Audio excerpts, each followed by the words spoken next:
Urdu science board کے زیر اہتمام اپر مال لاہور میں اردو سائنس تقسیم ایوارڈ تقریب کا انعقاد کیا گیا۔ تقریب میں خصوصی طور پر سینئر جوائنٹ سیکرٹری قومی ادبی ورثہ Syed Hasnain Mehndi, D G Urdu science board doctor Nayyar Abbas نے شرکت کی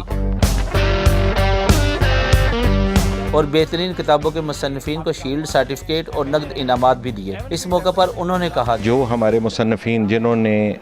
ترجمہ کیا ہے اردو کے اندر سائنسی مضامین کا،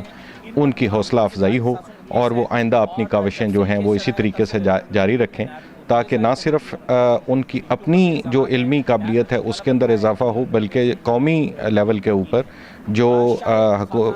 سپریم کورٹ کی ہدایات کی روشنی کے اندر حکومت کی جو کوششیں ہیں نفاذ اردو کی، ان میں بھی مدد مل سکے۔ اردو پاکستان کی قومی زبان ہے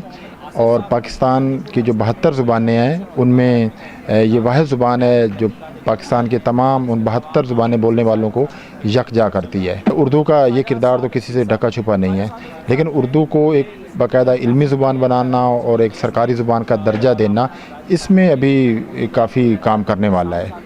جہاں تک اس سوال کا تعلق ہے کہ اردو میں وہ علوم موجود نہیں ہے، اردو میں اصطلاحات موجود نہیں ہے، یہ بات درست ہے۔ یہ کام پہلے مقتدرہ قومی زبان نے کیا اور سائنسی اصطلاحات اور فنی اصطلاحات کی سطح پر وہ کام اردو سائنس بورڈ نے کیا، جہاں ہم اس وقت موجود ہیں۔ کیمرہ مین ظہیر عالم کے ساتھ شاہد خان، لائف نیوز لاہور۔